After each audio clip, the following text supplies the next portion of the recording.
and other people will trickle in, but we've got a good group to start us out. We are recording this, and we'll share the recording afterwards along with the slides.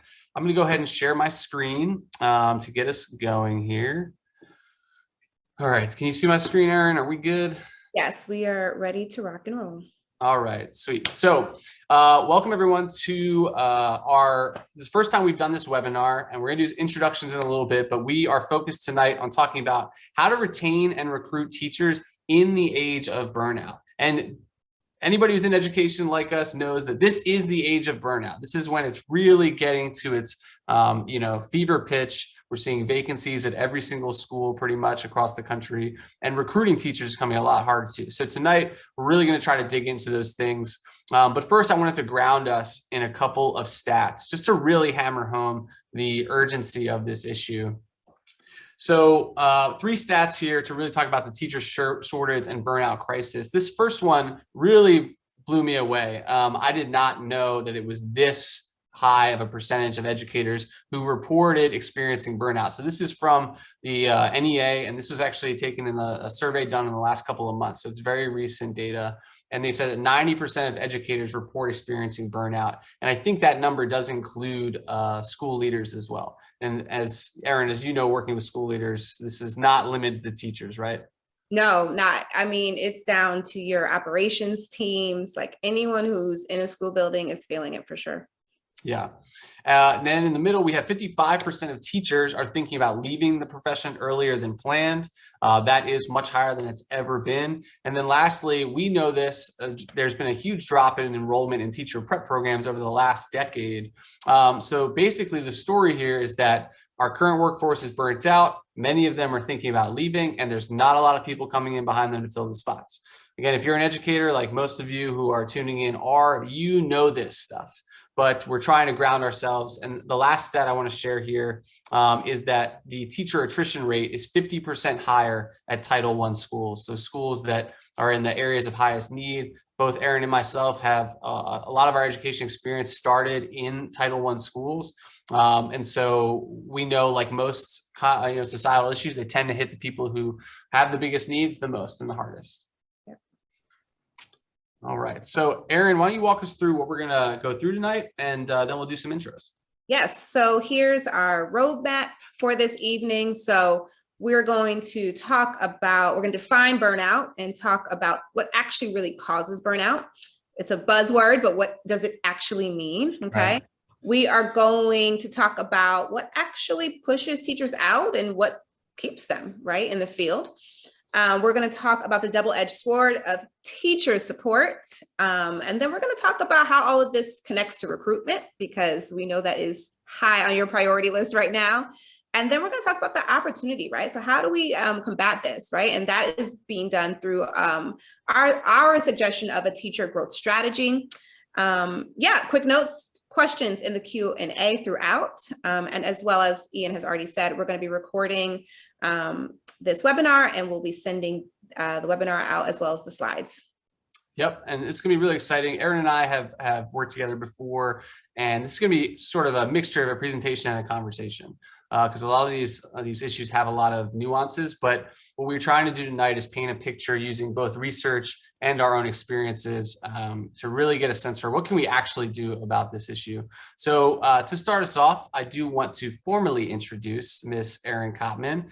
Erinn is a very experienced educator. She started out in the classroom teaching 5th through 8th grade reading, then spent 10 plus years as a KIPP instructional coach and assistant principal. She's the creator of the influential School Leader Framework and the founder of Erinn Cottman Teacher Development.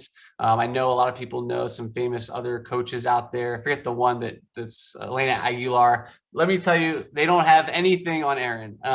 Erinn is one of my favorite people, and really is amazing at focusing in on how to equip and elevate school leadership teams to have the capacity to actually work with and develop their people. A lot of times we focus so much on just the nuts and bolts of schools, and teachers get promoted or go into administration without that human capital side of the house. And so Erinn is a specialist in that. And Erinn, thank you so much for agreeing to do this with me. Thanks. Let me find a lot of great work. That was great. Okay, hold on. Now go to your slide. Sure.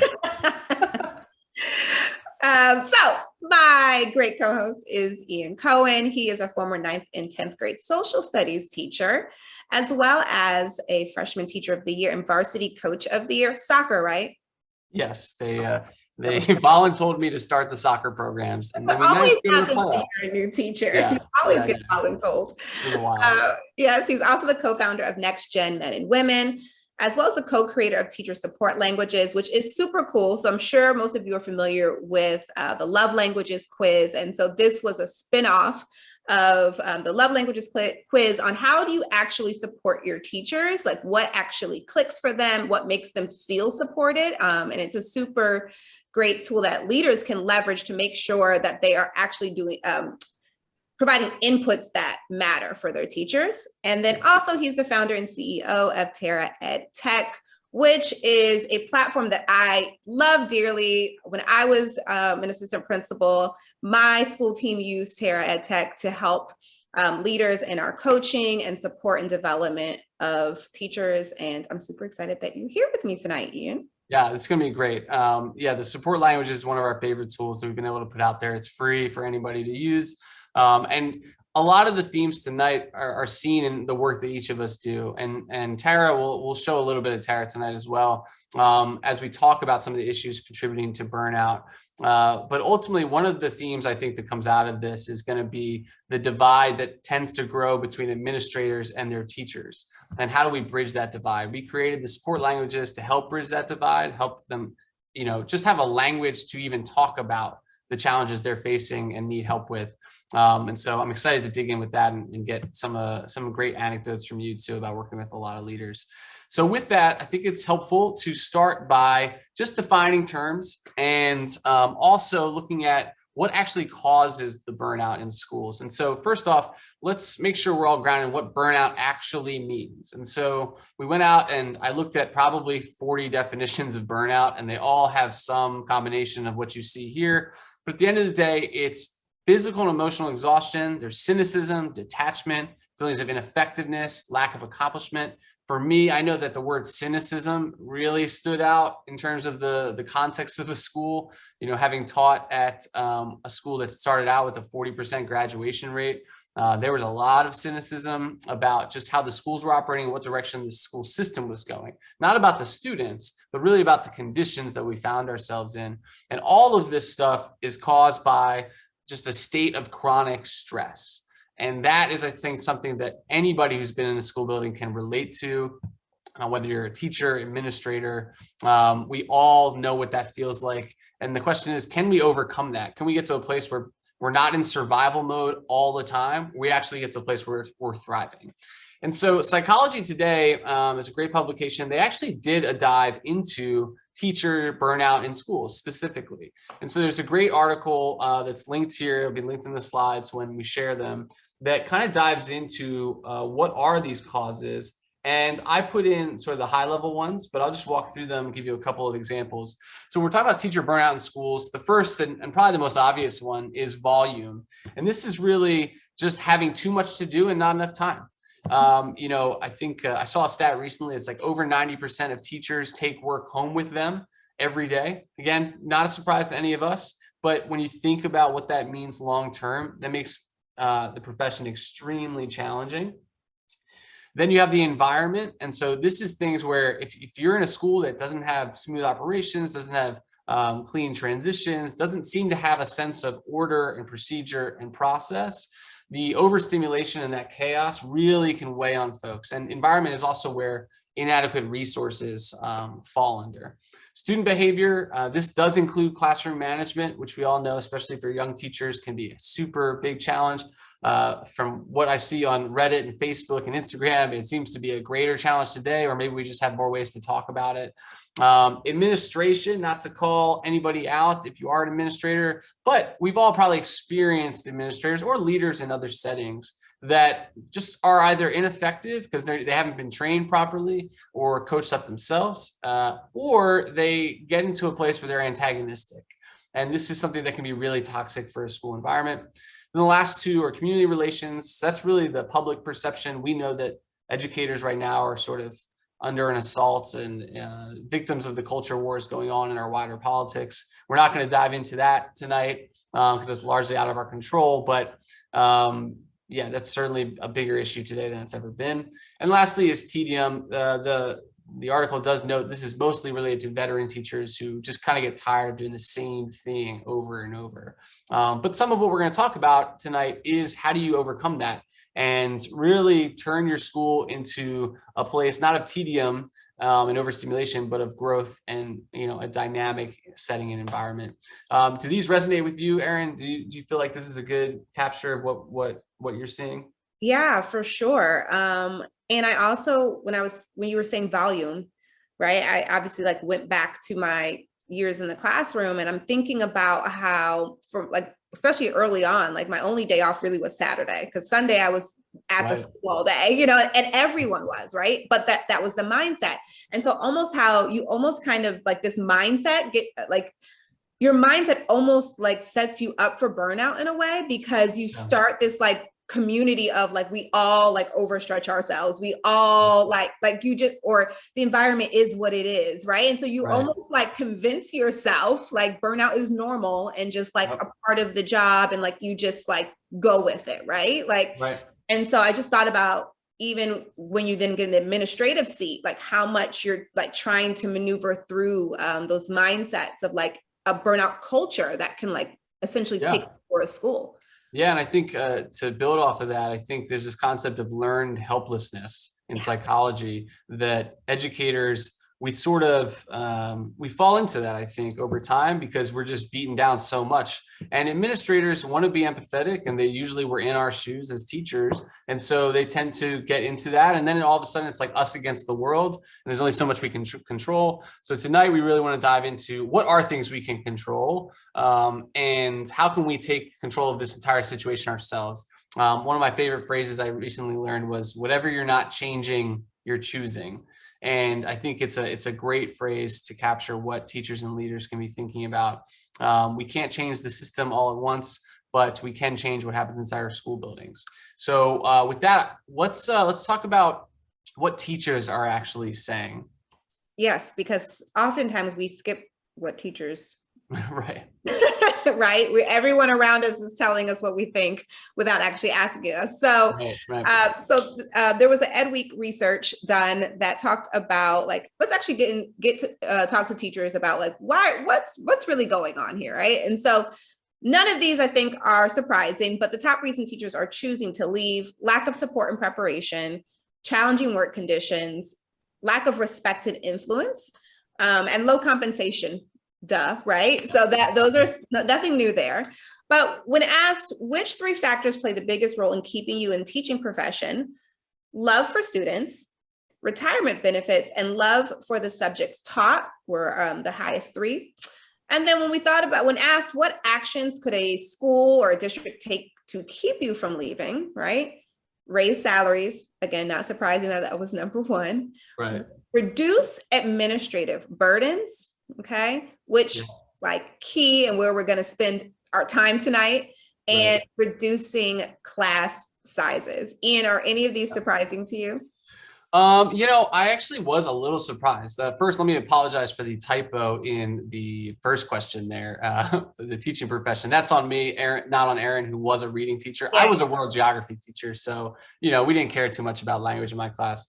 Obviously kidding, but the things that stood out to me in these questions, and the article is full of other questions as well, which is super interesting, is one, the love for subjects taught. I thought that was fascinating, that people really love their subjects. As someone who didn't really get to choose my subject, maybe that's why it didn't apply for me. World geography, not my favorite thing in the world, but I thought that was really cool. And it's also important to note that 2 out of the 3 factors that play the biggest role in keeping teachers here is things that they love to do. And that is huge. I mean, teachers have a love for what they're doing, and the conditions have always been tough, and they've only gotten tougher, but the love for this profession and this experience of teaching is what keeps so many here. And it's important not to lose sight of that fact, regardless if you question motives or anything like that. And then, reduce administrative burdens. That is where we're going to spend a lot of time, because raising salaries is largely out of school leaders' control. Reducing class sizes is also typically out of your control. But we're going to talk about tonight how reducing administrative burdens is actually also the way to keep your teachers and make them better. It's something you can do both at the same time. A lot of times we think the more we have to do, the more burdens it creates. We're actually going to show you ways to reduce burdens and enhance support at the same time. So I'm excited to dive into that. Sorry, the one last thing I want to say, Erinn, is that if you read this article, they note that when you ask the principals and district leaders that first question, which 3 factors play the biggest role in keeping teachers in the profession, the answers are very different. Love for students is still the top one, but you should check out the article because there's clearly, again, this divide between what principals and district leaders think is going on versus what teachers actually think. So school leaders know that we have to support teachers, right? So let's talk about what's currently happening in that space. So currently, schools are choosing to support teachers with curriculum and materials, right? Yep. Instructional coaching, PD and PLCs, right? So curriculum materials with the idea that if I can provide you with rigorous, culturally relevant curriculum and materials, then ideally, maybe you're not starting from scratch, you've got something to work with, right? Like hopefully that reduces, right, that load. If I'm coaching you, developing you, supporting you, ideally that makes you're more effective at your job, right? So ideally, maybe you're spending less time in the weeds. I'm helping develop you. You're feeling developed and growing. You're excited. You want to stay with me, right? PDs, PLCs, same concept. Collaboration, community. Teachers, we love community, right? So if I'm getting a group together that's able to grow and learn, ideally that's a form of support. Right. We as schools are putting 60 to 70% of their budgets towards teacher-related investments. But still, we look at the research and see that teachers still don't feel supported, right? Where's the disconnect here, right? So we know that leads us to believe that it's not what we are choosing to do, right? It's not like where we're choosing to put the money, it's how we are choosing to do it.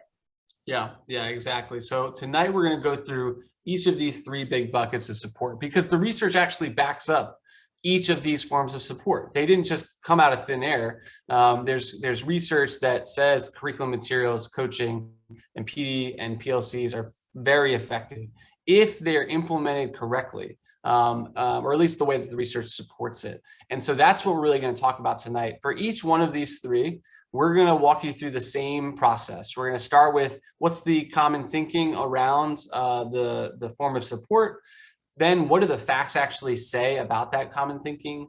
Then we're going to show you the research about the effective way to use it. And Erinn's going to share some ways to get started as a school leader, and then and focus a lot about best practices. And then I'm going to focus on the processes, because that's something that we tend to overlook is like, okay, how do you do this right? And then how do you implement it so that it continues to be done right in a sustainable way that everybody can handle? So we're going to go through that same framework for each one. And we're going to start off with curriculum and materials.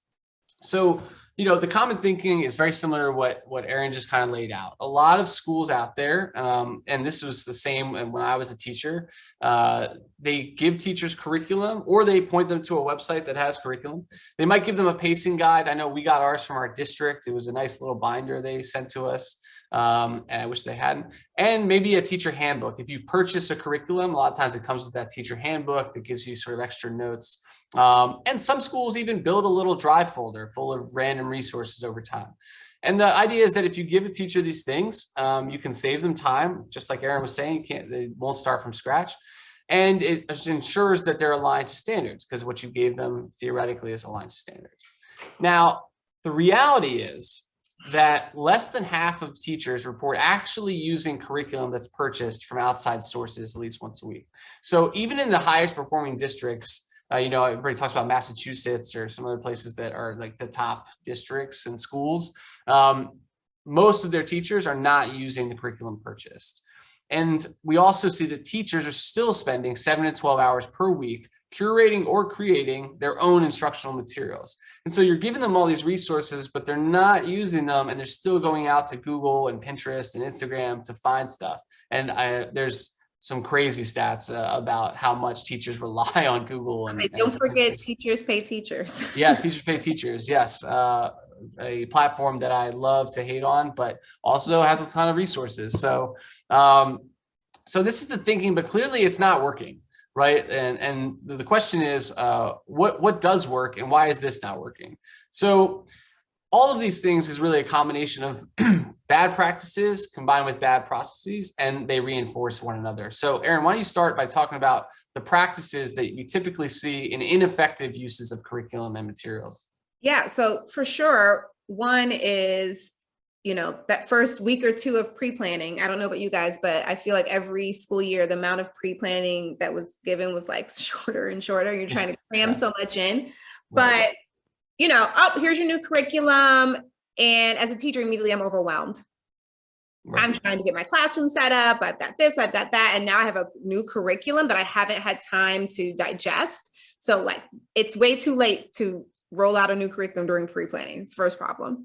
Often you will see just one or two initial trainings around a curriculum. Here's the basics, here's what you need to know, and no ongoing support, right? When you are implementing a curriculum, that needs to be a regular touch point in your coaching conversations in order to truly be support.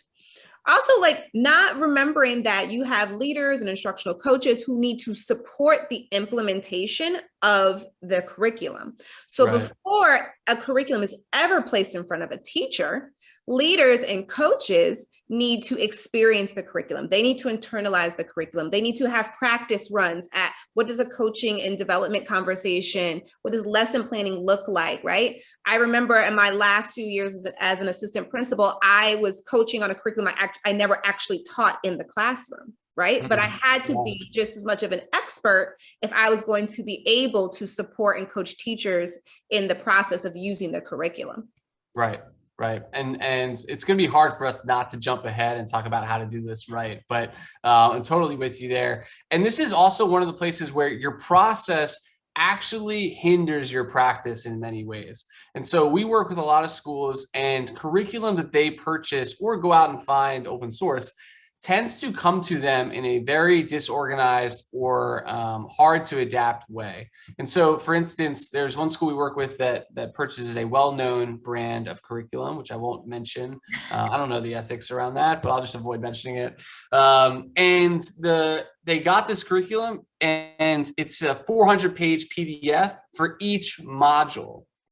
And so I don't know how they expect teachers to actually use that. Like, what do you do with that document? If I'm a teacher, my eyes are going to glaze over. And so little things like this, where you have huge files that are scattered in drive folders, or you have a binder that's given to you once by a district, make it really, really hard for teachers to engage with the material, because it's not teacher ready, which is a term that we use at Terra, we'll come back to. But if you're really not putting teachers in a position to be successful, especially if you combine that with giving it to them 4 or 5 days before school's starting, right? And so you're asking me to throw it out the window. And then, lastly, the feedback that folks get on their lessons or how they adapt the curriculum typically is periodic or infrequent, and also ends up getting lost. And so another theme that's going to come up, we have the divide between principals and their teachers. Another theme that we see a lot in our work is this idea that we're not building institutional memory, which allows people to grow. And so when you just have random documents flying around drive folders and random comments, like it might work in that instance and you feel like you did something, but you're not building that memory for both your teacher and your school building to grow long-term. So with that, when we look at what the research says about how to effectively use curriculum and materials, what they say is that extended study of curriculum materials, and a lot of people might refer to this as internalization. It's a term a lot of folks use now. Extended study of curriculum materials actually can raise student achievement when paired with structured coaching. And so the question is, how can leaders really get started with that? Because I think, in the back of all of our minds throughout all of this is probably going to be like, where do you find the time? And so what does extended study of curriculum materials look like if you're trying to start this? And how do you sustain this from what you've seen, Erinn? Yeah, so I think one, curriculum implementation is not something that you do overnight. It's Right. definitely, you pick a grade to pilot with, you like really take some time to do pros and cons and like, is this a good fit for our community? What are we actually hoping to get out of a curriculum, right? So like there's that piece so that you're making a really smart decision about curriculums. I think the other piece is really understanding from what the goal is of each curriculum. I think what I see a lot happen, and I won't name curriculums either. People hear about popular curriculums and, oh, well, this school did it, and it's right. They're just off to the races, right? And it's not a one size fits all approach, right? So you've got to think about your teachers. What do your teachers need? What gaps do they have? What strengths do they have? And how do those pair, right, with your curriculum? And so when you're thinking about rolling that out, it's like, what does that actually look like over the course of a year? I'm working with a client right now where we're going to be implementing a new curriculum, and we're starting the end of this school year with one of the units. Let's pilot one of the units at the end of this school year and just see, right? And when I talk to school leaders about why it failed, it's like, we didn't have a long-term plan for our curriculum implementation. It just was doing a new curriculum, right? Yeah, absolutely. It's really hard to have that long-term thinking. And I think, but that's really the core of a lot of this, is taking the long view. One of the things that we talk about with teachers is thinking of them like assets, and they can appreciate in value or they can depreciate in value. The more you pour into them, if you're done in the right way, they can really grow and be sustained and be a part of what the value of your school is to the community. But if you're not doing it right, then they're not growing. And there's research that shows most teachers plateau after 3 or 4 years in the classroom in terms of effectiveness. And so we've got the practices, what leaders can do. It's about building the capacity, providing that consistent ongoing support, and then also really helping teachers adapt the curriculum to their students' community. We know that you're not going to pull any curriculum out of a handbook and have it be ready for the kids in front of you, because every kid and community is different. So you should obviously adapt to what you see. Now the question is, what's the process? What's a good process look like from an actual nuts and bolts standpoint? And so at Terra, what we really focused on, and you're going to see some screenshots of our platform throughout this. One is just to show you that we've really designed backwards from what would effective internalization look like, what would effective adoption of curriculum look like, and how can we make it easier for schools to do that with a tool. And the other is to get you interested in what we're doing, obviously. But the keys to implementation on the process side of curriculum is, one, prepare the curriculum ahead of time to be teacher ready. I know that's not always hard or always easy, but for instance, if, and you know what, I'm going to start naming curriculum just because it's easier. But for example, the one you see in the screenshot here is EL education, which several of our clients use. And by all accounts, seems like a really solid curriculum. But again, in terms of when can you access it, how can you access it, how can you use it?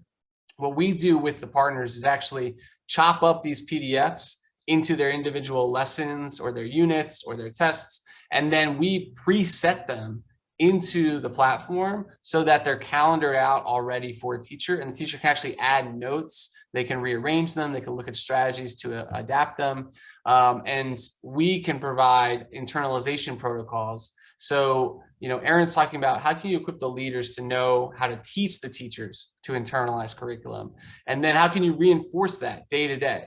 So a lot of times when we think about training and development, which we'll say more on in a bit, we think of it as, okay, you've got today, train them as much as you can, and then you'll see them next month at the next training. The question is, how can we start blending or blurring the lines between coaching and technology so that the technology itself reinforces the coaching day in and day out when Erinn or a talented administrator isn't there. The last thing I'll say is really commit to growing a resource bank. In Terra, we have a pre-built one that teachers can add to, and it's full of strategies, it's full of graphic organizers, so you don't have to go pay $1 on Teachers Pay Teachers for everything. There's my shout out at them. But what we find is, and this is that a lot of teachers don't have access to genuine resource banks. You might get a link or two here or there, and we'll come back to this later. But that can be hugely helpful. Again, thinking long-term about your teachers and your staff.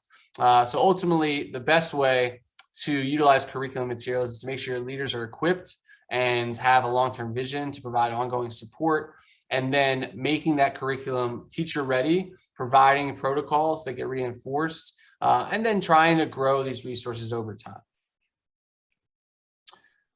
So the next part we're going to move on to, and again, if you have any questions or thoughts, please drop them in the chat or the Q&A. We'll try to incorporate them as we go here. So we talked about curriculum and materials. Now we're going to move into instructional coaching, which I know this is where Erinn's particular wheelhouse. So as someone who actually, what I described here as the typical thinking is exactly what I experienced as a teacher. So I'm happy to have this conversation.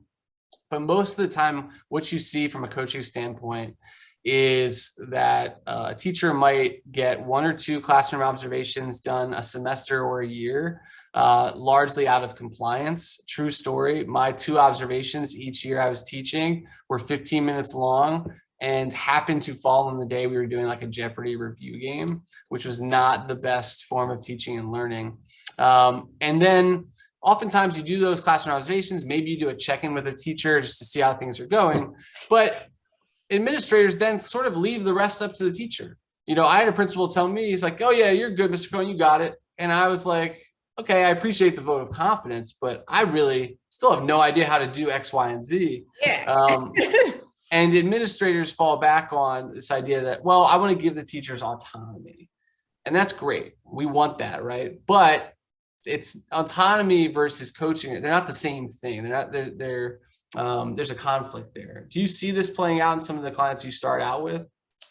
Yeah, I do. But, and I think I will not get on my high horse today, but this is also why I am a huge advocate for school leaders need to be instructional leaders, right? Like, to me, you should not be leading a school if you have not taught and do not know how to coach instructionally teachers, but another day.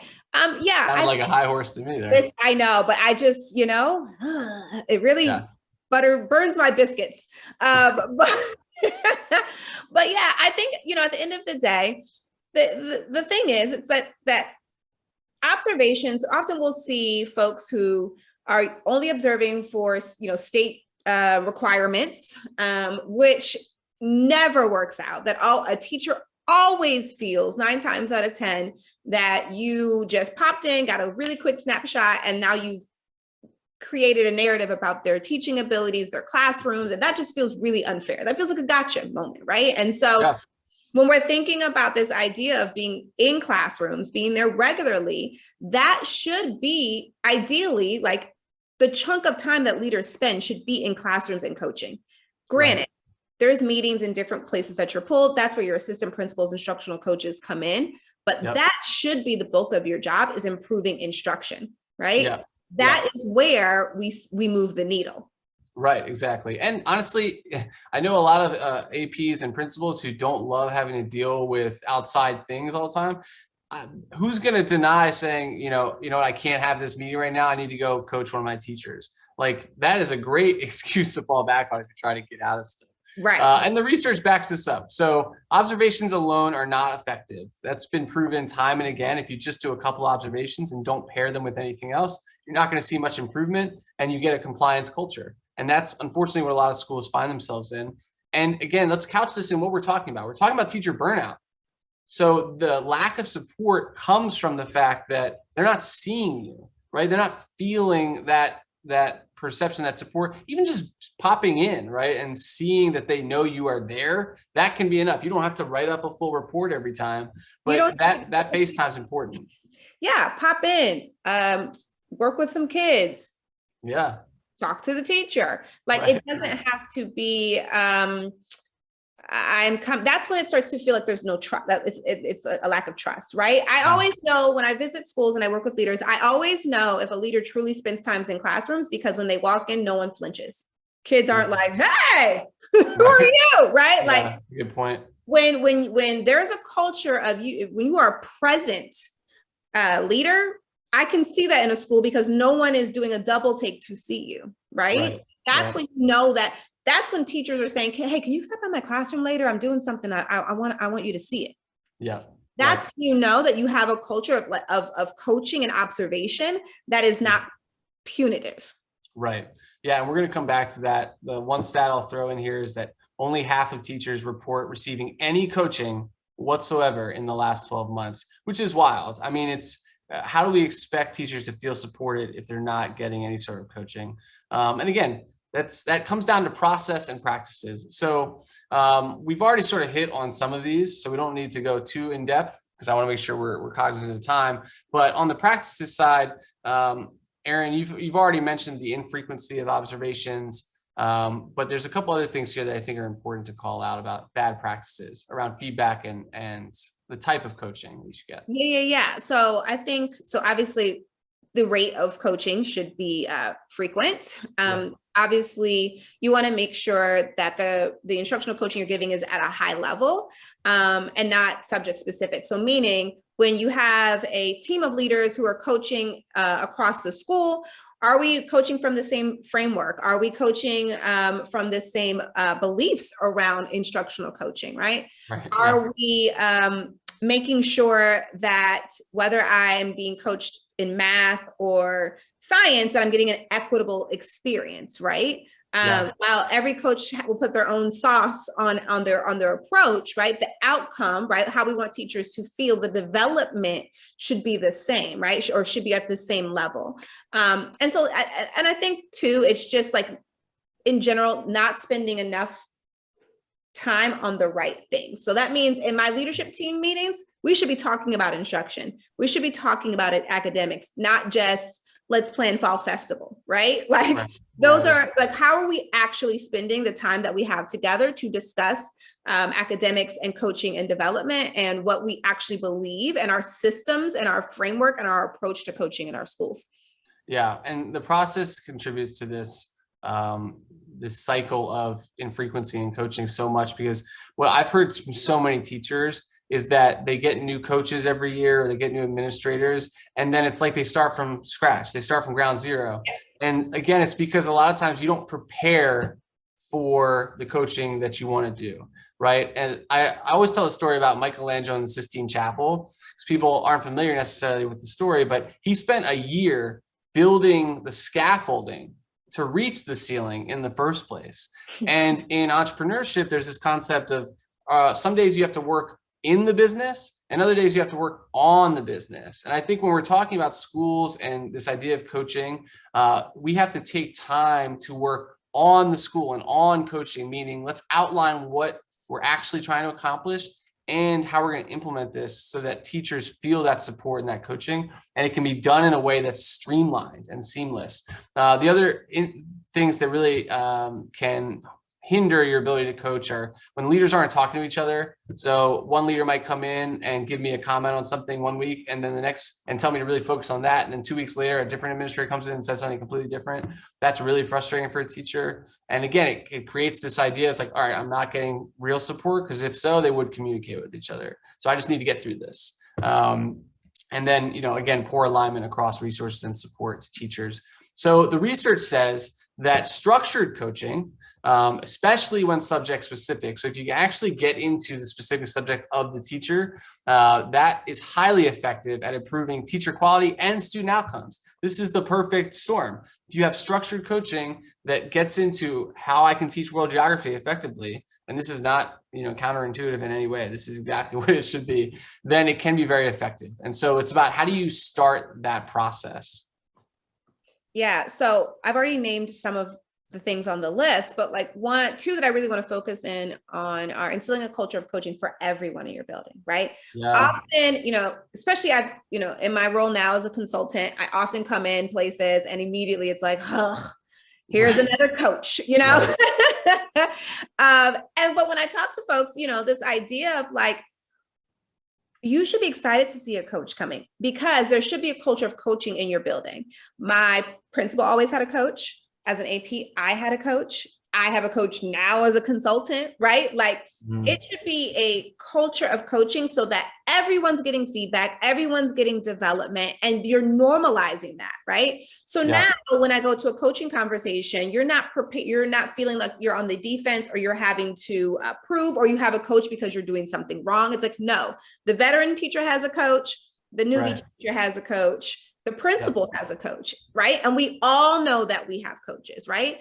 And that's even where you get into like using your PLCs to do live coaching sessions and norming and feedback loops, because now we're all getting coached even together, right? Like, I think that I'm a pretty darn good coach, but I will tell you the best sessions I've had is when I get to let a teacher practice and other teachers are giving them feedback, because they're like, no, why don't you try it this way? Or how about that? Or I didn't really understand when you said it that way. Can you try it again, right? And so when you truly create a culture of observation, feedback, and coaching where everyone's taking part, like it's beautiful. This is what growth mindset looks like. And the funny thing is that we talk about growth mindset so much, but we never actually do it. It's like, it's supposed to be an active state of being. That's why I think we should be thinking more about how can we get our school into a growth state versus a mindset. If you're a teacher, look, and you don't have a growth mindset, then you probably don't understand what teaching is, because you're literally trying to get your kids to grow every day. And so I'm convinced that every teacher has a growth mindset. It's in there. You just have to activate it and make it so it's consistently hit. While I go to the next slide, Erinn, if you want to, I want to make sure we check in the chat, and also if there's any participants who need to be let in. I don't think they have to be let in, but I want to make sure they do not. Michelle said spot on. So nice.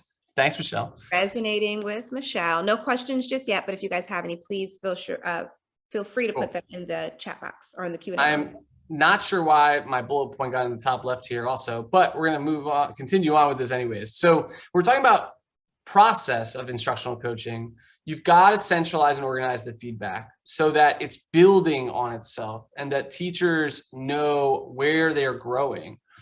This is something that we've worked really hard on with Tara. We started with just giving feedback on lesson plans, and then coaches kept saying, okay, we want observations. We want to start tracking meetings and give you a really 360-degree picture of what the teachers are actually getting in terms of touch points, in terms of growth.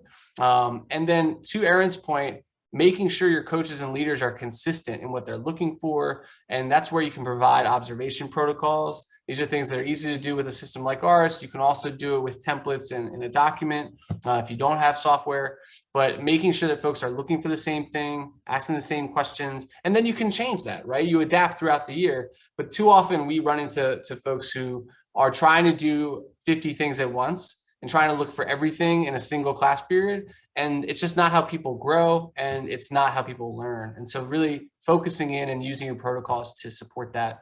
And then reviewing the data and feedback before the next time you meet with somebody. Again, our system, we worked really hard to make that happen. We had a lot of principals like the KIP one I'm citing here, who Erinn. I think you were actually there for that conversation. There are a lot of people who get lost in Google Drive, just trying to find the lesson plan or the last observation. And so streamlining that is super important, so that if Erinn's about to come in to give me an observation, she can instantly pull up the teacher. What was the last touch point? Let me see what those notes were so I can see what the action items were. That's what we focused on trying to do with our system. But again, you can do that with rudimentary tools if you want, but that is key to having a process that actually backs up the key practices that Erinn mentioned. So now we're going to move on to the last bucket, the PDs and PLCs. And I think we're going to be okay on time here, but when it comes to professional development and PLCs, the thinking is, let's give teachers the ability to work together. That's really the professional learning community whole sort of thrust over the last several years. And we can use formal PD sparingly, because ultimately we're trying to preserve teacher time. You still have some schools who do kind of one-off workshops. I think a lot of us are already realizing that is not the best use of time either. But the facts say that large majorities of teachers do not believe that professional development is helping them prepare for the changing nature of their jobs. And obviously nowhere have we seen this more than recently in the pandemic. Most of the tools that teachers are given, they say that they are not able to take advantage of because they haven't been given adequate training. And this takes time, but this is what PD and PLCs should be for. And so let's talk about the incorrect practices, or I should say ineffective practices that folks are using right now with PD and PLCs, and then we'll get to how they can improve them. Yeah, so I think the two I would focus in on here are when you're doing PD and PLCs that are not aligned to other supports, meaning they're not connected to your instructional coaching. They are not connected to curriculum, right? It's like a standalone PD, or there's no follow through. So you're giving me a PD, but then I don't see how it connects in my coaching meetings, or I don't see how it connects in my curriculum. So now it's just like a standalone thing. So now it's pushed to the back of my brain. I think the other piece is just this one size fits all, or passive, right? We all know there's nothing worse than sitting in a PD that one has nothing to do with you, something you've already mastered, right?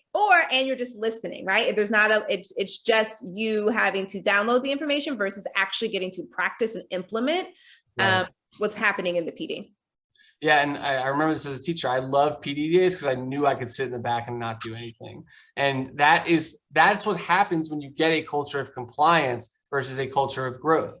And this is why, like, if you don't have consistent supports, it doesn't build that culture. On the process side, the one thing I'll just emphasize is that there's this idea that we have these PDs and PLCs, and then the rest of the week or the month happens, and then we come back and kind of talk about it again. You need to find ways to integrate what you cover in PDs and PLCs into the day-to-day workflow of every teacher. And that's not easy. That's really hard to do. But that's the only way you actually build skills. It's reps, right? And this goes for any profession. But teaching, the nice thing is we get reps every single day, right? You got to get up in front of the kids and keep doing stuff. And it's why we should be having more growth than any profession. But when we don't actually think about, okay, we're going to do this PD, then what happens next? Like, how is Erinn going to use this on Tuesday or Wednesday, right? Like that's the missing piece here. So when you look at the research, two things stand out. Professional learning communities, PLCs, are only effective if they're sustained. So many times we see that folks start them in the beginning of the year, then this person has to do lunch duty, this person has to take on another responsibility, and they just kind of fall apart. And the second thing is effective PD is holistic. So it looks at the entire picture. It's job embedded, getting towards that day-to-day integration that we're talking about. And it's also sustained. So we know one-off stuff doesn't work, but picking a couple of focus areas and really just focusing on them. That's why they're called focus areas. If you and your team sit down and you have a list of 15 priorities for the year, those aren't priorities. That's just a list, right? Is this aligned with what you see successful leaders doing to get started? Yes, absolutely. Like, the thing is, everything feels important. And, I think as educators, our hearts tell us we feel bad leaving certain things off of our priority list, right? Yeah, I'm heartless because I've left this off. But the reality is, like, you can't do it all, right? So do you really want to do a couple things like at a really high level, or do you want to do a lot of things like okay and so, right? When we think also about how leaders can get started, get well versed in adult learning strategies. Yeah. Oftentimes, like, we miss that part, right? We just get out of the classroom and we just start doing PD as if we're talking to children. And the reality is that people sitting in the seats during your PD, I know, right? The people sitting in the seats during your PD session are bringing a lot of wealth, experience, and knowledge to the table. And so you're really missing and making a large misstep when you don't leverage the knowledge, the experience that they're actually bringing to your session. As well as, I think the second one I would just make sure to focus in on is understanding that all structures should be ongoing, differentiated, and incorporate actual practice. I can't tell you how many wins I would get as a leader when I would differentiate PD. Hey, y'all, listen, we're talking about vocabulary instruction today. I've got these 3 teachers who I know already have this. So you guys are going to do this portion about vocabulary. We're going to talk to you about how to do vocabulary with gifted learners. And then you guys who are brand newbies are going to be over here, right? Same thing, all the good practices you would do in a classroom, right? But teachers, it's an automatic win when they're like, oh, thank you for not making me sit through something I already know how to do. And it's a kind of a way of saying, like, I see you and I know what you are.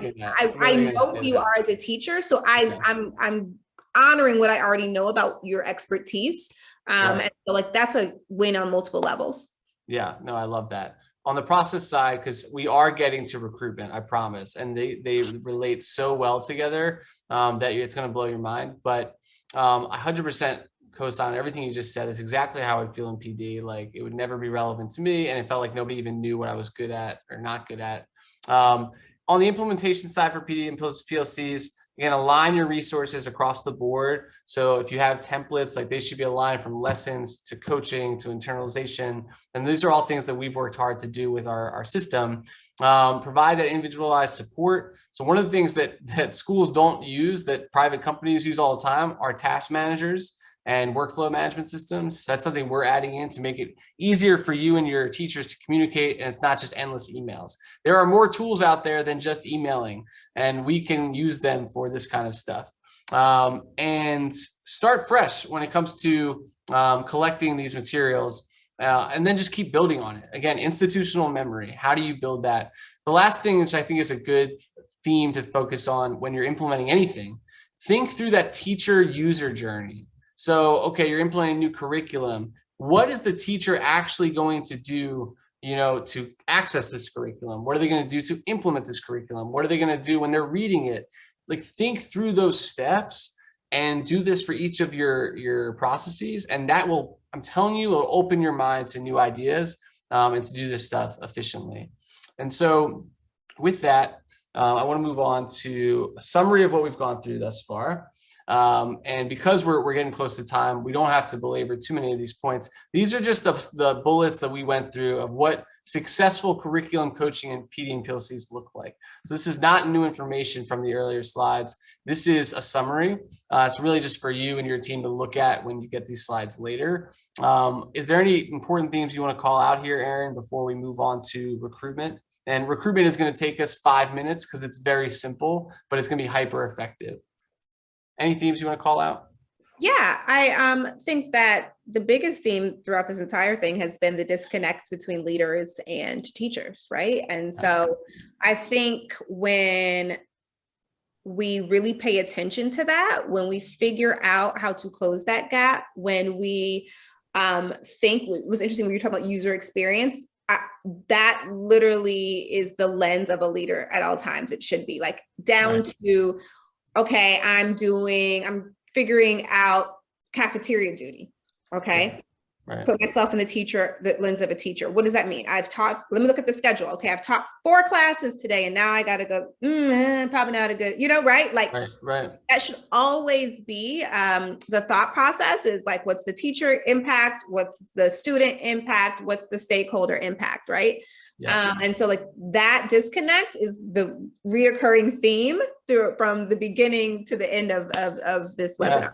Yeah, I 100% agree. I don't have much to add to it. I think, again, the only thing I would say is look at your teachers as assets and how can you build up their value? You're investing a lot of money and time into them. And so doing it the right way means that time and money is actually going to have a return on your investment. And so with that, I want to go into how teacher growth, and what we call a teacher growth strategy. How does this relate to recruitment?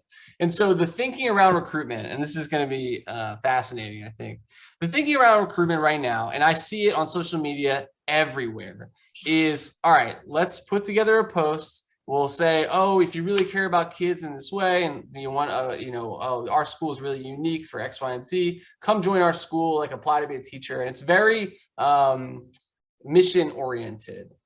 Now, the facts, though, say that one, the most important factor when recruiting, especially in the highest need areas, is the administrator support. It's not like the vision and mission of the school. When a teacher's considering a school to go work for, they're looking at, will the administrator support me? We also have to consider that millennials now make up 54% of the teacher workforce. They're the majority. And so if you're recruiting teachers, it's most likely they're going to be a millennial. And when millennials are taken into consideration, they care most about having opportunities to learn and grow. And so your mission and vision for your students is a great soundbite, but in a sea of sound bites, you got to figure out, how can I stand out? And so that's where we're talking about. Sorry, I want to make sure I'm respecting our time here. That's where your teacher growth strategy, taking that time to put that together and articulate that and plan it out, is your recruitment strategy. Because there are fewer candidates out there. And Erinn, I know you have things to say about this. So with fewer candidates for more vacancies, that means there's actual competition for top talent now, right? Are you seeing that on your side, Erinn? Oh, absolutely. I'm seeing that, definitely behind the doors, teachers are talking about like, okay, this is an opportunity where we actually have the power. We have the ability to negotiate. We have the ability to just see what's out there. And I can't tell you how many times over the last month, clients have pulled me to the side and said, I'm okay, but I'm thinking about just floating my resume, right? Right, So like, right. this is that time. And so I think about the power of a leader to be able to say, when you're in an interview and you say, hey, do you have any questions for us? And inevitably you get, okay, so what does support look like here? Right. When you're able to give concrete answers and ground them in the 3 buckets we talked about versus, we really care about our, these very fluffy general statements, being able to really ground it in what your support looks like, to me, puts your school like at the top of the list for someone. Right. Again, millennials make up the majority of candidates right now, and they care about growth. They care about learning, and everyone is burnt out, as we know, 90%. And so having a teacher growth strategy is what's going to have you stand out, because every school looks the same right now. It looks like a classroom and stressful. But if you have a clear teacher growth strategy that you can put in front of people, and I would say put in your posts, say, this is what we do to support teachers. How different would that look to candidates? I haven't seen one post like that yet. And that, I'm telling you, is the key to recruitment right now. And so to kind of sum up here, I wanted to revisit things we started with. When it looks at the causes of teacher burnout, we had volume, environment, administration, and tedium. Those are things that are in our control, and that through the practices and processes that we've outlined, you can actually improve and change. Teachers leave because of lack of support and prep, challenging conditions, and a lack of respect and influence. Again, if you create this culture of growth and coaching, they will feel respected. They will also feel like they have a voice, and the working conditions won't be challenging. They'll actually feel like they're being cultivated, right? It's going to be dynamic and growth oriented. And lastly, as simple as it is, reducing administrative burdens would be enough to keep most teachers. So if you're worried about losing more teachers, that's where to start. How do you reduce administrative burdens? You can do it by putting time and thinking through your processes and practices to make sure they're supported, and streamline that support in a way that saves them a lot of time, which with today's tools, you can certainly do that. Again, whatever we're not changing, we're choosing. And Erinn and I are both big believers in taking that locus of control and internalizing it and feeling like we can make things better. And that's what leaders do. That's what leaders are asked to do and are responsible for. Any final thoughts before we get into the last opportunity here? No, I mean, I think, I always believe that as leaders, whatever's happening in your building is what you've allowed to happen in your building, right? So you can't control a lot, but you can control a lot too, right? And so how do that opportunity? Yeah. So we obviously want to pitch you on our services, and this is a unique opportunity. And we laugh, but the reason Erinn and I both got into this kind of work, her on the coaching side and me on the tech side, is because we see so many holes that schools aren't equipped to fill themselves. And we've developed both practices and processes that, when done together, can really help you create, implement, and sustain a teacher growth strategy, so you can stand out to your current teachers and help them grow and get better, and also stand out to the future teachers. And so we actually work together. So this is coaching and technology working together, integrated. It's a very rare opportunity. Most of the time you have to buy a couple tools, then you never talk to them again because their support is terrible. And then you might find somebody like Erinn if you're lucky. But we have actually developed a partnership where we work hand in hand. So she helps you develop your coaching strategy, your teacher growth strategy as a whole. And then we customize Tara to make sure it's implemented day in and day out and streamline everything. We're very excited about it. And we hopefully can get some people to talk to us about it. But Erinn, while you kind of give us any additional thoughts, I'm actually going to drop in the chat a link to a feedback form. We'd love to hear feedback. And it's also a way for folks interested. You can book a time with us to learn a little bit more. Obviously, no obligation. We just want to tell more people about our work here. But Erinn, I'd love to give you the floor to add any final thoughts. Yeah, I think that the opportunity that you and I of us working together is super cool, because when I think about schools, one of the areas that always can be a misstep is systems and accountability and like how, right? Implementation. And so being able to have your technology that's really going to make the job of your teachers more seamless, but also your leaders, right? It's going to make the job of your leaders more seamless. And so being able to say, here's how we coach, here's how we develop. And then also we're going to make it super easy for you to actually do that. And then as the leader, I can also use it to coach my assistant principals and my deans and, instructional coaches. And so being able to just have one platform that aids in that vision that you have for growth and development is a really super unique opportunity, because oftentimes you're trying to take things and make them fit that necessarily don't. So the opportunity to have my coaching and development partnered with Tara is just really super exciting. Yeah, no, it's I'm super excited about it, as you know. And I mean, let's be real, educators, we are used to hacking together things to make it work. That is the educator mindset, whether you're a teacher or a principal. And that mindset has to stop. We deserve tools that are made for us. We deserve coaching that actually can be implemented and can work. And we deserve these things to come together and really help lift our schools up, because right now, teachers and leaders can't do it by themselves. I mean, they just don't have the time. And so we're excited about this. Again, I dropped the form into the chat. We'd love to just hear your feedback. Again, there's information in the form about setting up some time with us if you're interested. But we appreciate everybody coming out tonight. We will be sending out the recording of this. Please feel free to share it with anybody. We're not private about it. This was a free webinar. And we will also share the slides so you have them to reference.